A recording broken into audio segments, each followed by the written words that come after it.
Welcome to Wednesday night's Bible study. My name is Philip Brand. This is Seth Parnell. Hello. And we are in Exodus chapter 20. Go ahead and turn there. Seth knows this, but you guys don't. I went back to the orthopedic doctor today for my foot. For those of you who don't know, I am very talented. I ran over my foot with my car, is what happened. No shots were fired at all. I just ran over my foot. Anyway, so that's back December the 10th is when that happened. I went to my first appointment on December 11th. They said there was no broken bones in it. Very badly bruised. Tendons very damaged. Other stuff that is squishy, damaged. I have been having some pain, but not at the same time. Like it's 3 to 5 different locations. I know 3 to 5 is really weird, but I guess I need to say it's 5 locations. 5 toes. Yeah. So my ankle hurts, and then the side of my foot, and then my pinky toe, and then something else, and something on another part of my foot. And then at night when I wake up and put weight on it, when I get out of bed, right across the front of it would hurt. So Nicole convinced me to go back to the doctor. I really didn't want to go because I really didn't want it to be broke because I need to drive. So I just got to thinking I need to get it checked out. It's just been over a month now. Need to get it checked out, see what's happening. So went today. And they did some x-rays, some new x-rays. He looked at it, and there are no broken bones. And it's just, he reminded me that a car rolled over my foot. And so it's not going to be out of pain a month later. Yeah. That's what's going to happen. What I think is interesting about it, and I was just telling Katie this before I came over here, is I'm walking better on it now. It feels better now. It's almost like I'm not as in tune with it as I was. Because, you think there's something wrong and you're trying to figure it out and you're more focused on it. Does that make any sense? Yeah. And now that you know that there's no bones broken, the foot feels better. It's almost like psychologically, you were making it more... I think the doctor just healed you this morning. Yeah, that's what happened. Yeah. I think that's what happened. Yeah. Well, right now, as we're sitting here, though, my ankle is saying, no, it's not over. We still hurt. That's what it's saying right now. It's not over, and I'm sure that I'm just going to continue to have pain. But at least we know, that it's just tendons. But yeah, that's good. It's amazing what your mind does. Mm-hmm. Now you may wonder what in the world that has to do with Exodus chapter 20, which is most of the way I speak. Like I start with these introductions. What is this going to have anything to do with anything at all? Like why did we start on Sunday with things for sale on Facebook Marketplace? Was it just for fun? If you're new here, you might be wondering that. But if you're a veteran, yeah, you're like somehow or another this is going to come back in. Well, good news is we're going to start off with it tying into what I just told, and this is just an illustration. Just today. Because actually the Bible study came into being yesterday. Yeah.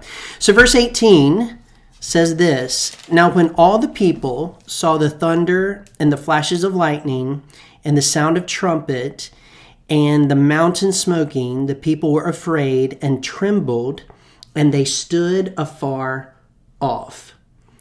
When the people saw what was happening on the mountain, it made them tremble. All right? It made them tremble.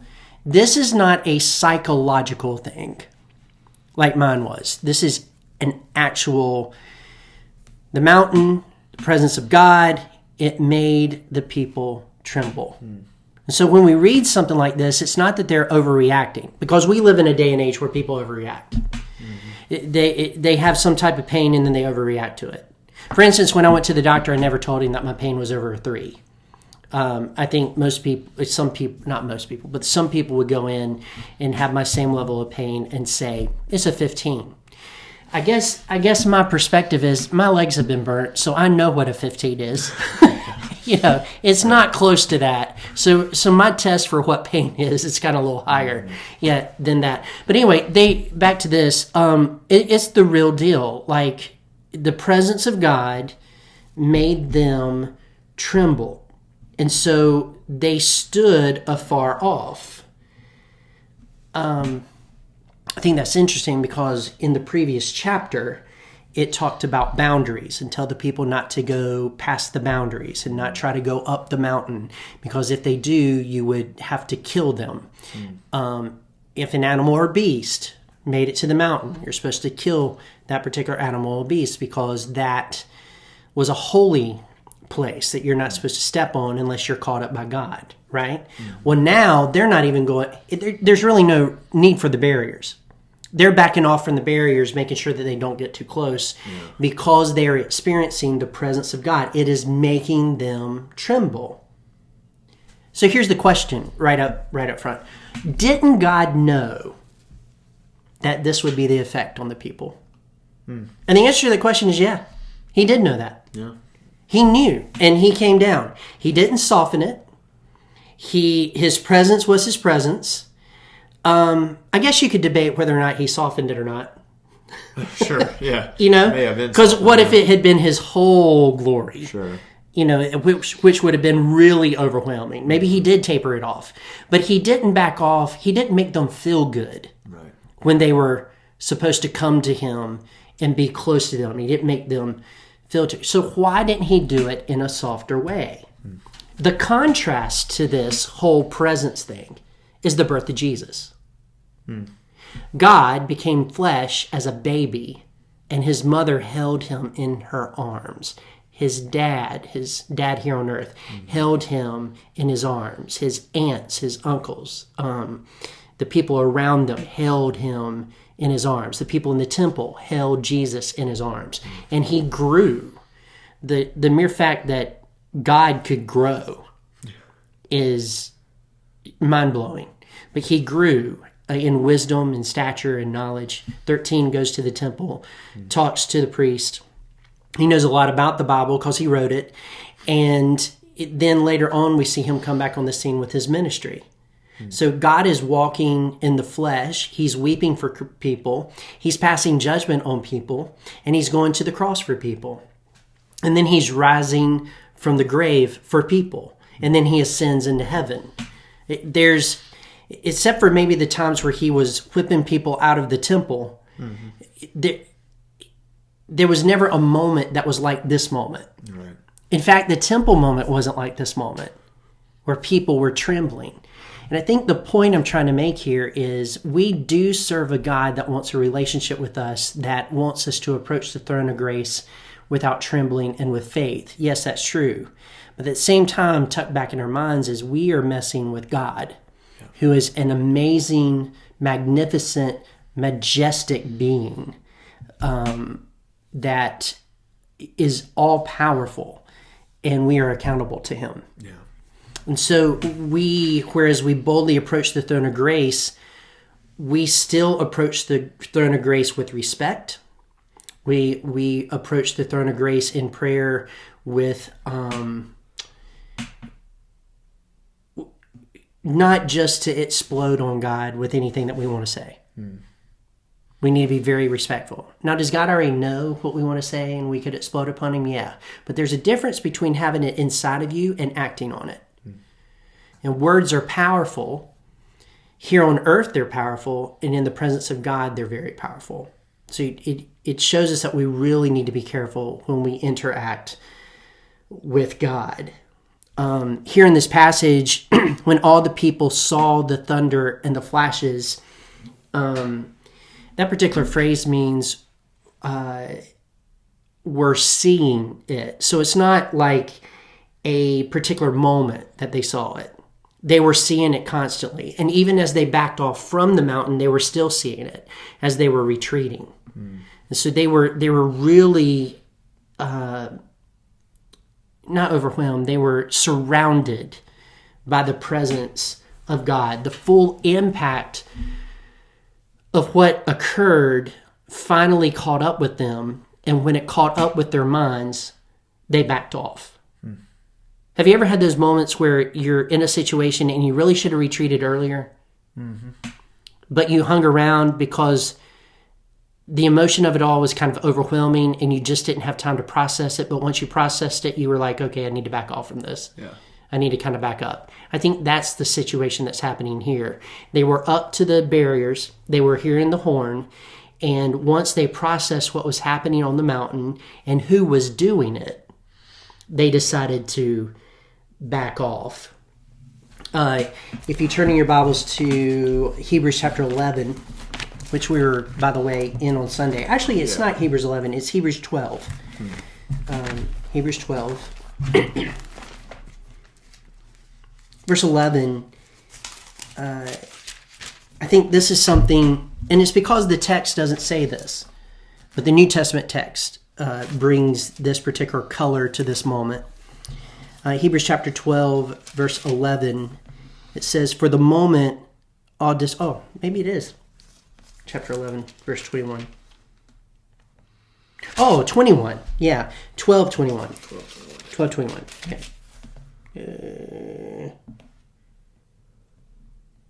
Yeah. Indeed, so terrifying was the sight that Moses said, I tremble with fear. But you have come to Mount Zion, to the city of the living God, the heavenly Jerusalem, and to innumerable angels, the festival gathering. So that's a reference to Moses even trembling at the presence of God, and he was the one called by God and called to be the mediator for God. So it's not just the people that are experiencing God for the first time in this way. It is also Moses knowing God and also trembling at that interaction. He has moved back for the people, with the people. Okay, and that brings us to verse 19. Verse 19 says, and Moses said, and trembled, and they stood afar off and said to Moses, you speak to us and we will listen, but do not let God speak to us lest we die. They chose Moses as their mediator. You speak to him and we will stand afar off and you just tell us what he says, because we are really trembling, we're really concerned, we're really afraid to go close to him. They also say that they will listen to Moses when he speaks to them. They prefer Moses talking than God. This also shows us that the Ten Commandments were spoken to them directly from the mouth of God from the mountain. So they heard a voice from the mountain.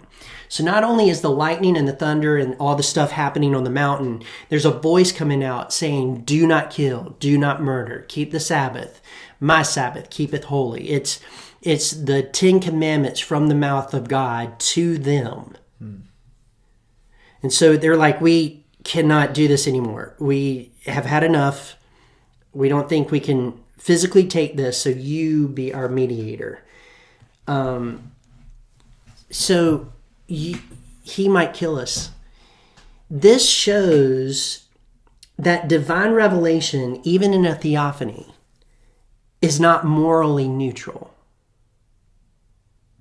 Divine revelation, even in a theophany, is not morally neutral. Now, you might be wondering at home, what is a theophany? It's a appearance of Christ. It's an appearance of God. Really, it's appearance of God, really what it is. And it is in different forms. Like the last theophany that we saw in Exodus was the burning bush. Actually, that's not necessarily true. Another theophany was the smoke, the clouds, and the fire on the inside. So that's also a theophany. So it's these different forms that God has his presence and he reveals himself to his people. So anyway, it's not morally neutral. What I mean by that is there is a right and a wrong. It doesn't make you feel neutral in morality. The holy God had spoken to them, and that stirred up their realization of their own inadequacy and their own sinfulness. So we talked about, Jesus coming as a baby and being born and being among us. And then we think about this Mount Sinai moment, right? Mm-hmm. What we need to remember is if we really enter into the presence of God, if we boldly approach the throne and his presence, there will be at some level some feeling of inadequacy to talk to him. Or you're not humble when you approach the throne. Right. That boldly does not mean you're prideful going in. It means that you humbly but boldly approach the throne.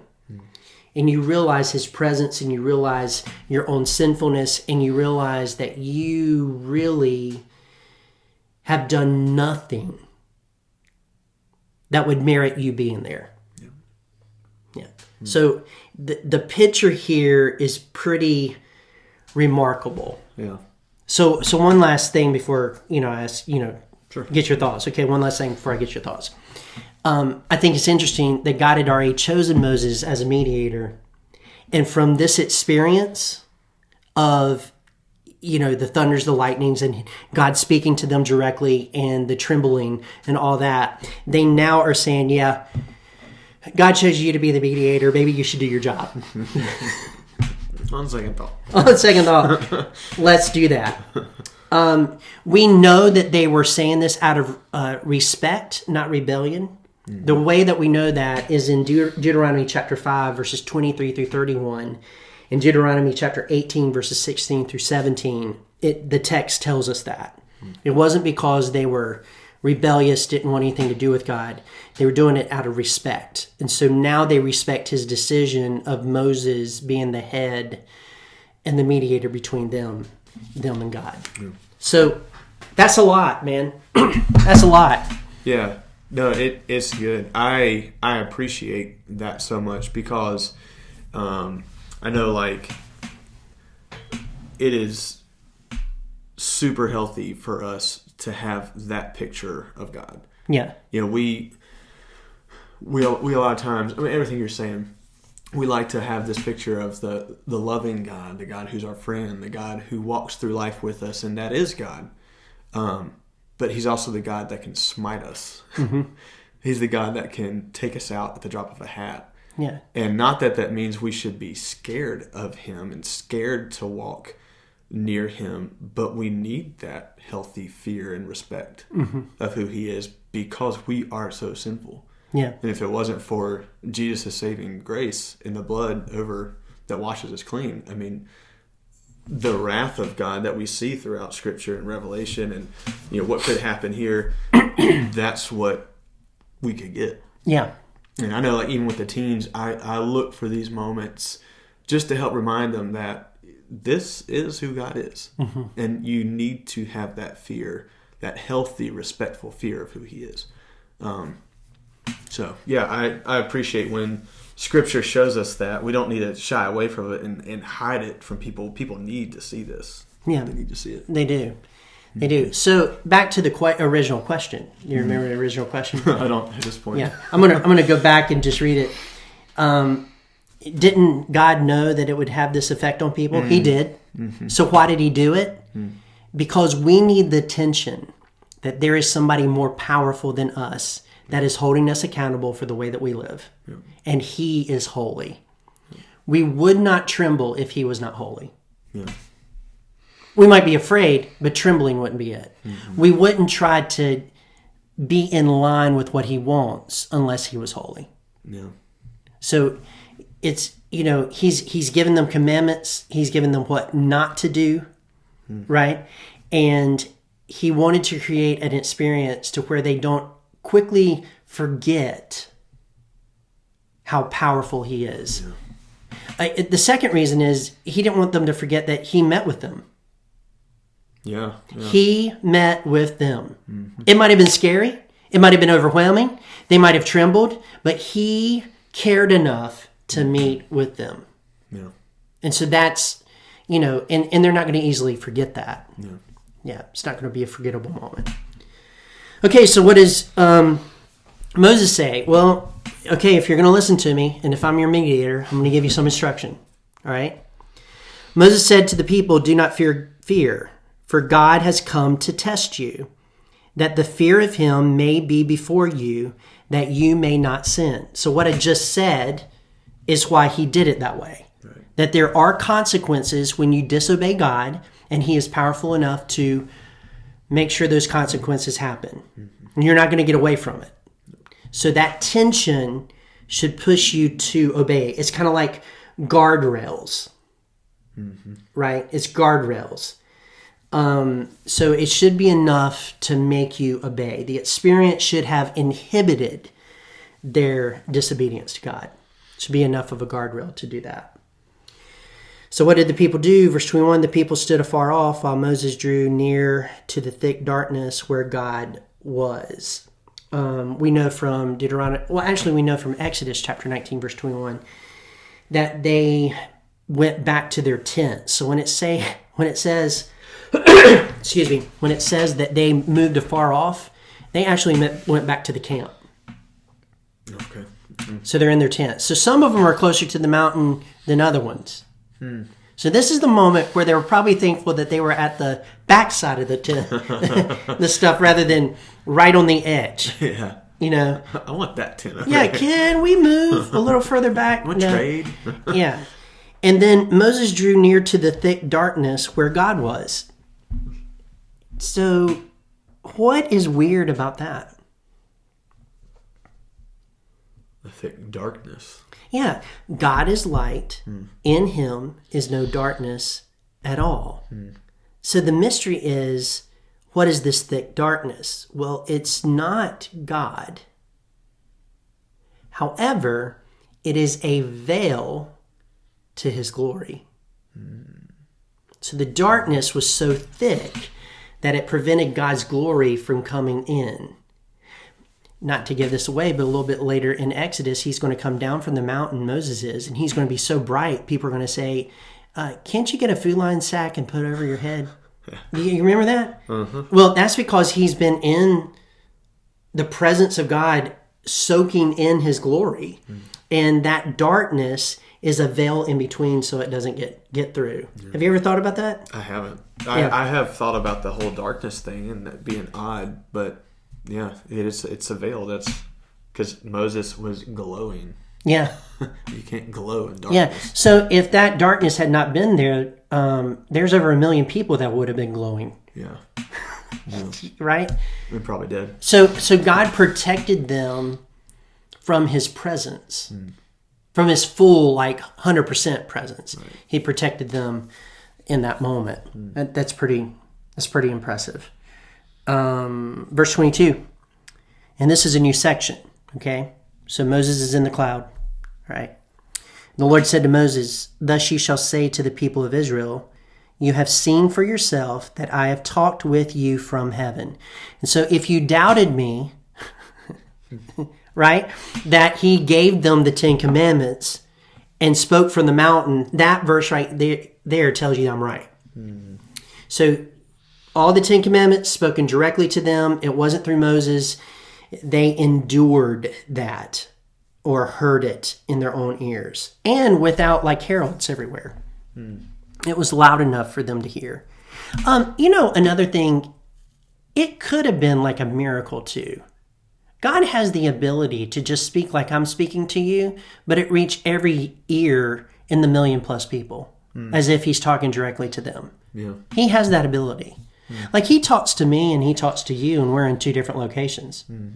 And he's talking to us simultaneously sometimes. Well, that's an assumption, but a great hypothesis that has happened. Somewhere in the world, he has talked to me and other people at the same time. Same with you. Yeah. Might not be exactly us. Yeah. But yeah, so he had that ability too. So it could have been the background of all the noise, and then inside their ear, kind of like a Shocks set of earphones. If you don't know what that is, it's bone earphones that you put outside your ear, and when you play it, it's like inside your head, and you can still hear in your ears. That's crazy. It's wild how that works, and these bones can actually soak in sound. That's science for another moment. But it could have been that. He could have been speaking directly to their minds, and the environment was outside of them so that they could clearly hear what he had to say. It's amazing, these verses, when you really put your mind to what's being said and how it actually was accomplished. Right? Verse 23, you shall not make gods of silver to be with me, nor shall you make for yourself gods of gold. I want to be very clear here because 2 Bible studies ago, when Seth was with us at the end of December, we talked about the first commandment being have no other gods before me. And the second commandment is not one of bringing images of gods. It's not making an image of God, not making anything that represents him. So the first commandment is don't bring any of the foreign gods into my presence. So here he is saying, you shall not make gods of silver to be with me, like the other nations have, is what he's saying, nor shall you make for yourselves gods of gold. So the gods, the plural there, is whatever gods are of this world, do not bring them into my presence, do not make them out of silver, do not make them out of gold, do not make them at all. So it's an expansion of that first commandment. Now, you weren't here last week, but what we ended with is law number 10, do not covet. In the New Testament, Paul says that covetousness is also idolatry. And so what's happened is the 10 Commandments is a full circle sort of thing. You go from no other gods before me, right? And then you go all the way through to don't covet other people's things because you'll start worshiping them and wanting them above me. And then it connects back to have no other gods before me, right? So a big circle. So I really thought that I was kind of making a stretch there to say that the 10 Commandments were a circle. But then when I got to this verse today, I was like, nope, there it is. God intended it because he goes right back to the first commandment here. He comes full circle. You shall not make gods of silver to be with me, nor shall you make for yourselves gods of gold. Then verse 24, an altar of earth you shall make for me, and sacrifice on it your burnt offerings and your peace offerings, your sheep and your oxen, in every place where I cause my name to be remembered, I will come to you and bless you. Now, that is also an expansion of the first commandment. It could bleed into the second one, make no image of me as well, and a case could be made for that, and I'd be fine with that. But it's definitely an expansion of the first commandment, because what happens, other nations have ways that they worship on mountains and in particular places where they worship their gods. And so what he's saying is, don't make any of those places for me. It needs to be earthy. Yeah, it needs to be earthy. So get down to your earthy roots, right? Get your Carhartt. Get your earthy groove on, your grubbiness on. Yeah, not really. So some people think that this means the dirt of the earth, and you could put rocks around the place where you're sacrificing, and you would sacrifice the animal in the dirt of the earth, which kind of is, if that's true, is kind of symbolic because the blood goes back into the ground and it burns there and, all that kind of stuff. Or it could also mean uncut stones, which we're going to see here in a minute. But it should not be anything that you make with your hands, like anything that you chisel, anything that you build, any temple that you build. Okay? All natural. All natural. Whatever it is has to be natural. And you didn't alter it in any way, other than to build it up so you could do the sacrifice. All right? No pun intended, right? No pun intended. No, didn't alter it. Yeah, didn't alter it. Yeah. I accidentally did that one. That was good. Yeah, it was. Yeah, that was incredible. So, because he created it, no image. There's no image. So even an altar can become an image. So that does bleed into the second commandment, doesn't it? So I need to pause here a moment to say something that may be very controversial, but I need to say it because it's true. You need to be careful how you bow down at a cross that's hanging on a wall. Whereas it's a good reminder of what Christ did for you, if there's a feeling of closeness to God when you do that, instead of just a reminder, you may be looking at that as an idol rather than a thing to remind you of what Jesus has done for you. So you could bow down to it. It reminds you of what Jesus did for you, but you're not feeling like a special connection to God at that moment. It's just a reminder, right? But if you feel just this special connection, you are like either over the line or right on the line of making that a image. Does that make sense? Mm-hmm. You just have to be real careful. A lot of people get upset at, like, if you move a cross in a church. Well, yeah, I agree. Crosses should not be taken out of a church, but I also agree that you should be able to move them. Mm-hmm. Right? We have Easter crosses that we don't keep out all the time. They are not sacred. Yeah, and the reason that we bring them out at Easter, and I'm just not going to leave them up, because if you leave them up, eventually the feeling becomes more idolistic. Mm-hmm. I just thought of that word. Idolistic. So you have to be real careful with all of that. Burnt offerings, all the animals are consumed, so you shall not make gods of silver to be with me. Or, I'm sorry, an altar of earth you shall make for me and sacrifice on it your burnt offerings.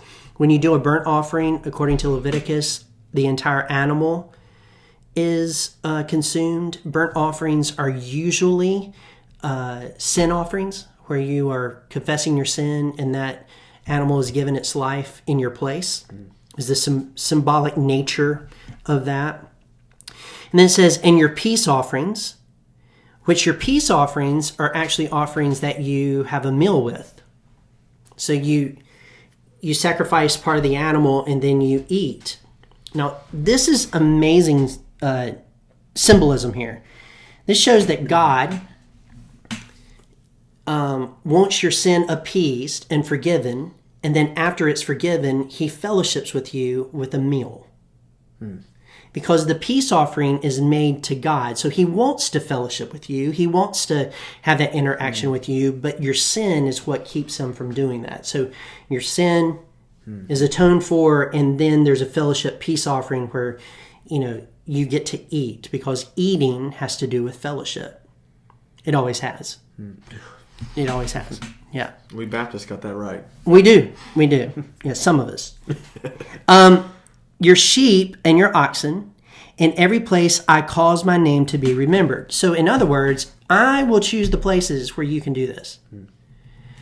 And there's several places throughout Scripture where they build altars, and he's caused his name to be remembered. That is appropriate places for people to sacrifice at. The main place in the future is going to be at the tabernacle, and wherever it goes, and then the temple in Jerusalem. So there will be a solid place. But then there can be other places throughout the country that God has designated for that purpose. Not everybody can make it to the temple all the time because they live too far from it. Mm-hmm. So there were different places that God said, cause my name to be remembered here. This is where you can sacrifice. Okay? And I will come to you and bless you. So there's a promise here. So in order for you not, or to make sure that you are not worshiping another deity, God is making it very specific where you can worship him and offer your sacrifices to him, so that you don't mix it up or get confused. Okay? Verse 25, if you make me an altar of stone, you shall not build it out of hewn stones. In other words, leave it alone. Don't chisel it. Don't do anything. Because once you start doing that, you're defiling it and you're actually making it into an image. Leave it the way I created it. It's powerful. Yeah. Okay. For if you wield your tool on it, you profane it. You profane it. So an unadorned altar. You can't even break the rocks apart together because that would be hewing it. You just pick them up, take them to the spot, stack them. That's what you do. Because God created them. He doesn't want you to touch them. You're really thinking about that. Yeah. Well, I'm thinking about like the visual of. I think of like other like temples or places of worshiping false gods. Those places, there's so much like ornate detail, and you feel this like feeling of awe and wonder, and you're like, right. oh, this is incredible. And you think of an altar that's just a rock and a rock and a rock, and it's this heap of rocks. You're like, okay, well, let's burn an animal on it. Your feeling is not, oh, look at this tool of worship. It's, what are we doing? We're worshiping God. So that was my next point. Sorry. No. That's great, because I'm glad you said it. God doesn't want any distractions from your focus on Him. Yeah. And so, again, this might be very controversial, but we need to be very careful what we do in our sanctuaries to make it beautiful.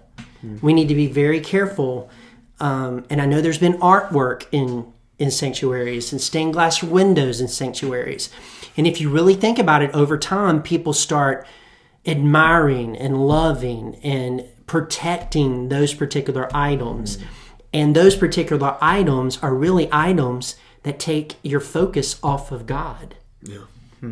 So a more simple environment is what is called for when it comes to worship.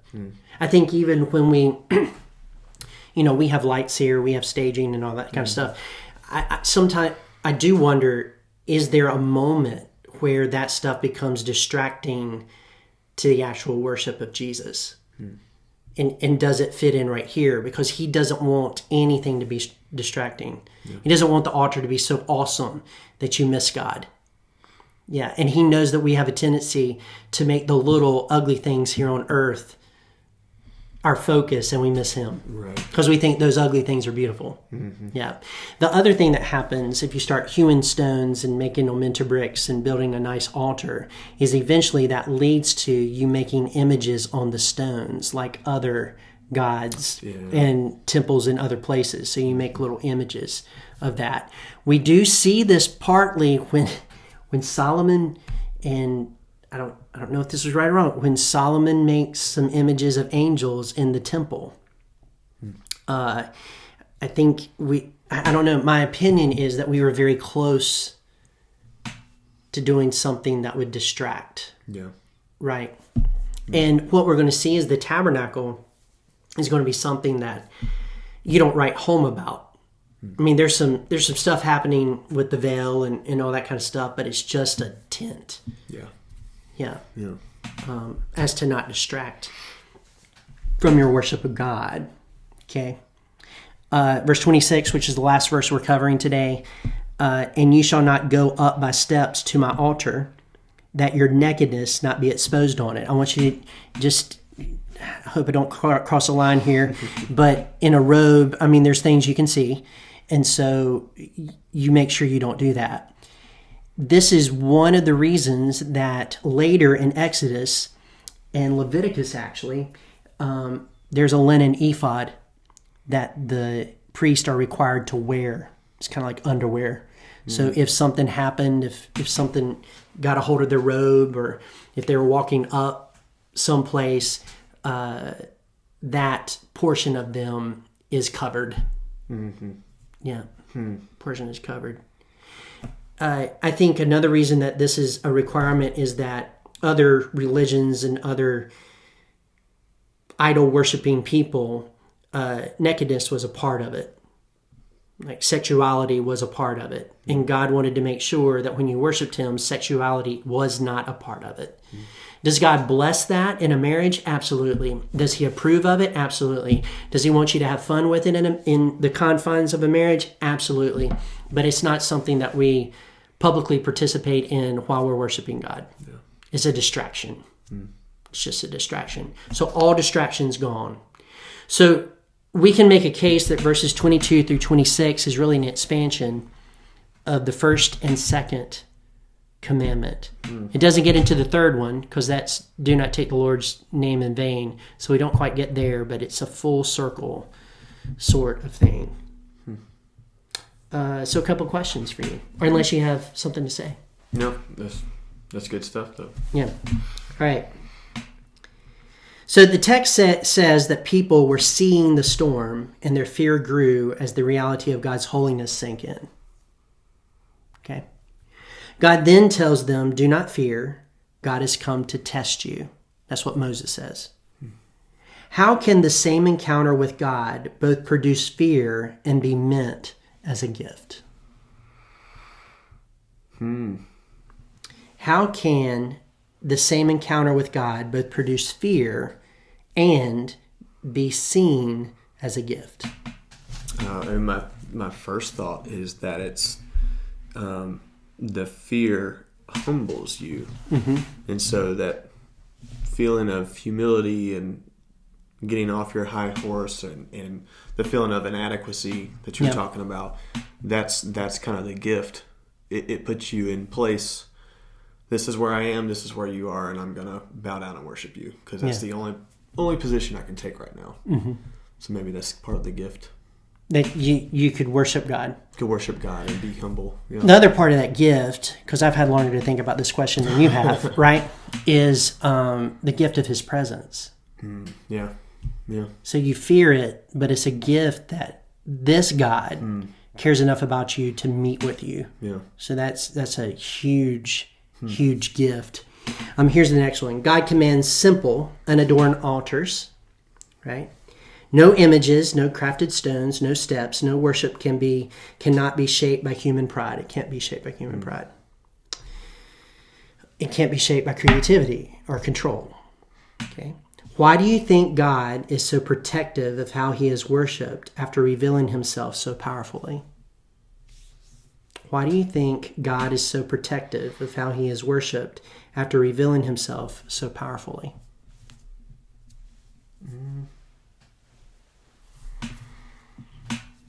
I think it has to do with He doesn't want our volition, our thoughts, our actions to contribute to something that, because we're sinful, to contribute to something that's supposed to be so holy. Yeah. Basically, He's stay off. Yeah, stay off. Do as I say. Stay off. Don't be a part of this. Just absorb from it. Yeah. Maybe. Yeah. I don't know if that goes the I think that's fine. Yeah. But that leads us into the last question. Okay. What modern tools or improvements might unintentionally profane worship by shifting focus from God to us?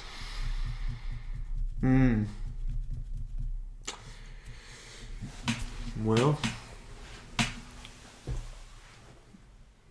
I mean, this is a tough one. Yeah.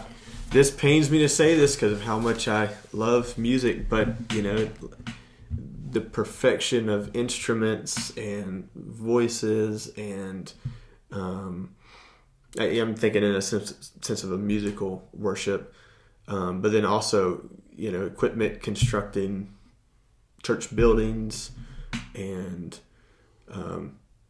maybe that's the line of thinking that gets us to really profane worship instead of do it in a pure manner.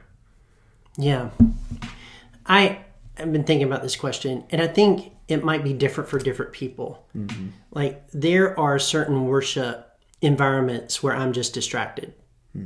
I don't tune into the music. There's just stuff in the room that I get distracted by.